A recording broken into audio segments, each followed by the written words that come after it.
Kathy Hochul is totally ending her career. I mean, you get the feds moving in, right? You get the Ninth Circuit Court saying, basically, Trump can federalize the National Guard when you have lawmakers that are refusing, absolutely refusing to enact and carry out the law. And not only are they refusing, in New York now, they're doubling down and they're putting taxpayer money. I mean, hey, they think they're going to get a SALT deduction? Are you kidding me with this kind of stuff? That's where your money's going? I don't think so. Kathy Hochul coming out and saying this. It is so disgustingly political. And I don't get it, because I'm telling you, her polling is underwater all through the state, and she just sunk herself. This is the end. Mark my words. Governor Hochul will be no more, because in most of New York, this is not going to fly. Let's cue the tape for one governor of New York, Kathy Hochul. That are walking out of this courthouse, taken away from their families. They don't have the attention. They don't have the lawyers. And that's why the state of New York is providing $50 million to cover legal services for people who are finding themselves in this situation. Hey, and she had more to say about her trip to Little Haiti and how frightened everybody was there. Let's listen in. Do you want to know what I really think? Please. It's bull. How dare they take an elected official who's been going down there for weeks to escort people who are afraid to walk into a courthouse in the United States of America. So Brad Lander has stepped up to be a guiding help for them. And this is what happens to him. What the hell is happening to this country? I just left Little Haiti. People are being traumatized.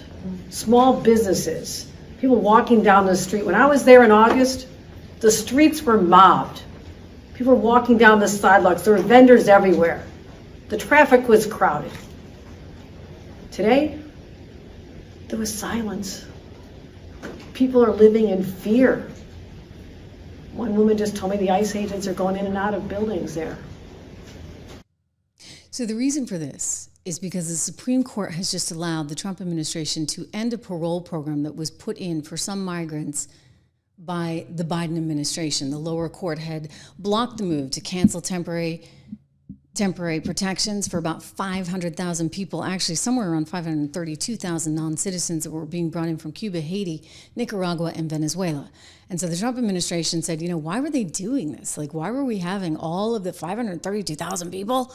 I mean, you can guess why, right? Again, it's political. Back in the day, Obama was deporting 1,000 people a day, and he said he had to because he had to enforce the law. And the way the law stands is that the federal government is in charge of making sure that the naturalization process is on the up and up, and you can't have people just coming in and bleeding the system dry. So these were his words, okay? He was all over this. And now, because Donald Trump wants to do it, again, it's political, very political. So they're saying not allowed, not okay, and we're going to take taxpayer dollars to try to fight this from a legal perspective.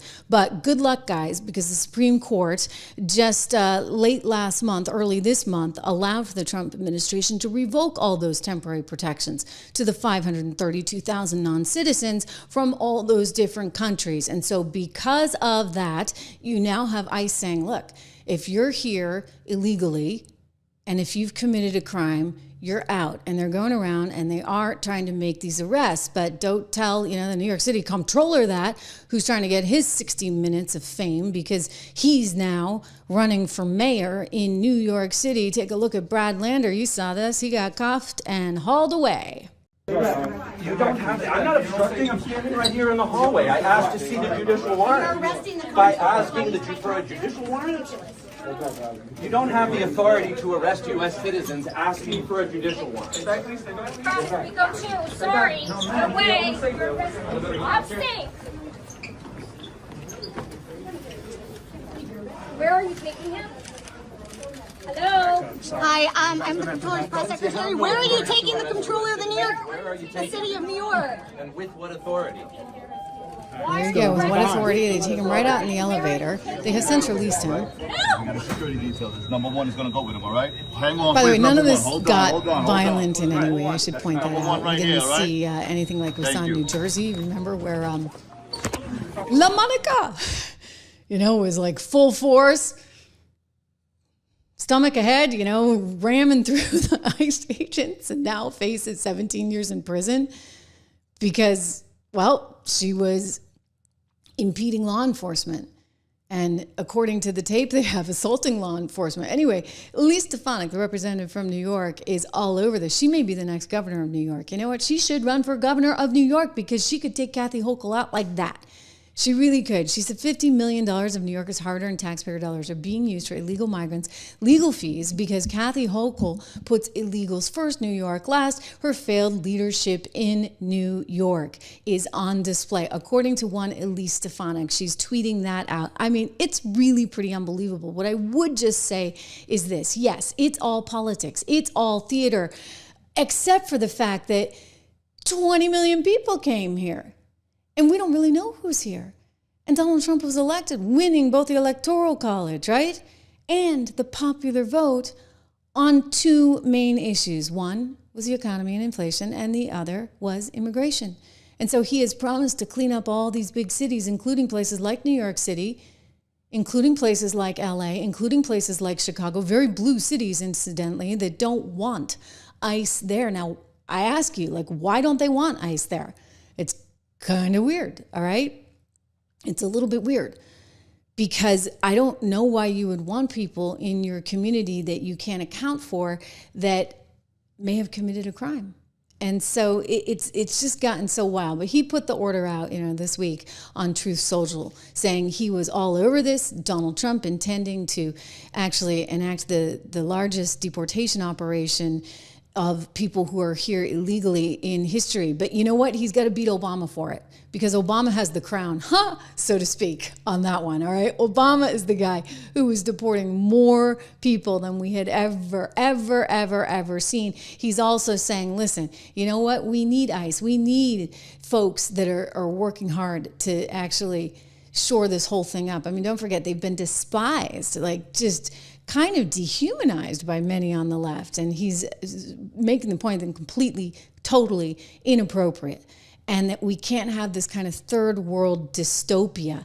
And it's a fair criticism, right? It's a very, very fair criticism. I will say this, you got Letitia James and company out there. You've got Kathy Hochul. They're all suing. I don't think they're going to get anywhere. And the reason they're not going to get anywhere, all these states, just to rattle them off, all these liberal states, the reason they're not going to get anywhere, guys, is because already we're seeing the Ninth Circuit Court of Appeals saying, hey, we're going to side with Donald Trump. And we're expecting that final, sometime within the next 24 hours. It does seem, according to the testimony that we heard earlier in the week, that the Ninth Circuit is yeah, you know what, Gavin Newsom, you got all upset and your nose out of joint because Donald Trump offered to come in and actually intervene where you wouldn't. And you got mad about that. But isn't that power that lies with the federal government? In other words, if the law's the law and they're there trying to enforce the law and you don't want them enforcing the law, we can go back to 1962 Alabama, George Wallace. The law's the law, right? And if you have a law on the books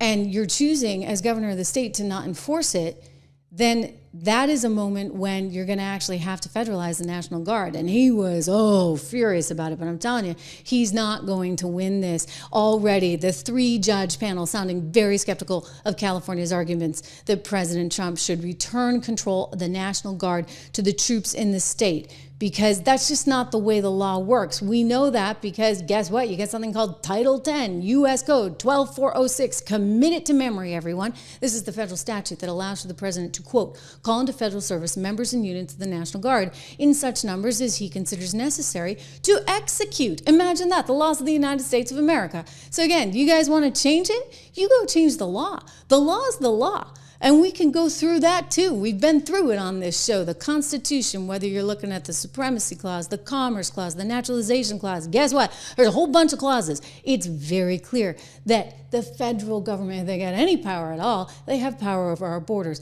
and power over who is in this country. Thank you very much. So take that, Kathy Hochul. You're just going to have to deal with that. Take that, Letitia James. Meanwhile, Letitia, that's a whole other story. Letitia may be facing all kinds of problems, right, on the mortgage fraud scandal that is never ending. A quick shout out here for some of our friends over at American for Prosperity, AFP. we have been looking at the House trying to deal with all of the challenges of getting something through in the way of tax cuts. And we were just talking about, it's really not fair that New York get their SALT deduction. But I'll tell you, whatever happens, I do hope and I do want to make sure that we get an extension of those tax cuts.